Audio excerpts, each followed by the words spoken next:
Alors pas de déviation, mais plus de route pour les joueurs de basket fauteuil de Moselle-Est. Pietro Lambroni, bonjour. Bonjour Julien. Les téléspectateurs de Mosaïque Cristal connaissent bien les Red Dragons. On a notamment eu le plaisir de filmer et de diffuser en direct tous vos matchs pendant 2 saisons. Et puis là, au moment où la reprise va enfin avoir lieu, qu'on est un petit peu au-delà de la crise sanitaire du Covid, et bien finalement c'est un peu la déception pour les fans locaux parce que vous quittez Saint-Avold pour migrer à Metz. C'est une aubaine pour votre club de fusionner avec le club Metz Handisport? Oui, c'est une belle opportunité. Je suis vice-président aussi du département. Je travaille main dans la main avec Jean-Marie Donatello. Et pour nous, il est important que tous les clubs puissent se développer. Metz Handisport était un petit peu à l'arrêt. Le club Handisport Est-Mosellan marchait très fort, mais avec des infrastructures très faibles. Alors donc, il était important pour nous de fusionner avec Metz Handisport pour devenir un grand club.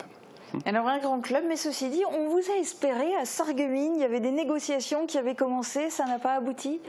Oui, puis je comprends un petit peu Sarreguemines, ils ont des infrastructures en place, mais tous les créneaux sont pris, et puis accueillir une équipe comme la nôtre, ça demande beaucoup d'investissement, beaucoup de créneaux horaires, c'est un gymnase à disposition tous les jours, puis Sarreguemines c'est un petit peu bloqué. Mais je respecte la décision, et puis voilà. Alors du coup, ce sera à Metz. Oui. Votre fusion avec Metz Handisport signifie-t-elle que vous allez changer de nom? Les Red Dragons, ça continue ou pas? Non, les Red Dragons vont continuer. Le club Handisport Est-Mosellan va changer de nom puisqu'on va fusionner avec Metz Handisport. Puis il est normal qu'on garde Metz Handisport. Voilà. Mais les Red Dragons, c'est le nom de l'équipe, va rester. Et vous, personnellement, est-ce que vous allez continuer à être le président? Je vais demander, je vais prendre des fonctions. Bon, je pense que ça sera naturellement le poste de président. Voilà. Il y a des chances. Alors, cette fusion, ça vous permet aussi l'un dans l'autre de doubler le budget annuel quasiment? Oui, bien sûr. Ça va nous permettre de développer le basket fauteuil. On a des projets qui sont énormes. Metz va nous donner la possibilité de respecter ces projets. Le basket fauteuil, pour continuer, il est normal qu'il faut qu'on monte plus haut. On va accueillir des joueurs étrangers, donc il est normal qu'on passe professionnel. Voilà. Et puis ça va permettre de stabiliser le club, de respecter nos projets, puisqu'on veut encore monter les écoles de sport. On a un projet d'école de basket fauteuil aussi, un centre sportif.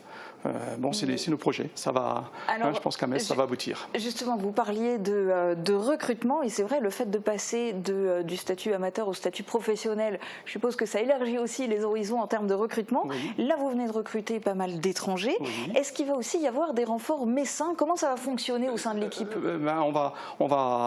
Disons qu'on va avoir un référent qui va prospecter sur le terrain messin, justement pour recruter les futurs joueurs. Voilà. Et alors, vous le disiez, il y a aussi l'objectif sportif. À l'heure actuelle, vous évoluez vraiment dans l'élite du basket fauteuil, en championnat national A, et puis aussi la Coupe d'Europe.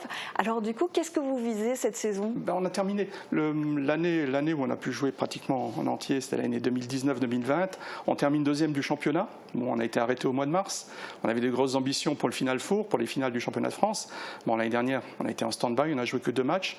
Cette année, avec les renforts qu'on a, on va essayer de viser déjà le Final Four, pourquoi pas le titre de champion.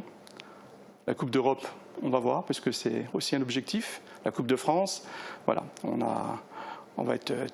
toute la saison va être vraiment bien remplie. Et puis à plus long terme, la relève aussi, vous le disiez, une école, le but c'est d'être centre de formation? Voilà, c'est ça, un centre de formation pour qu'on puisse relever les futurs compétiteurs de demain.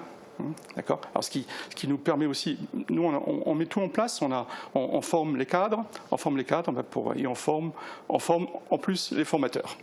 Voilà. Et bien c'est une sacrée aventure, on vous souhaite une bonne continuation et puis merci d'avoir été notre invité en direct.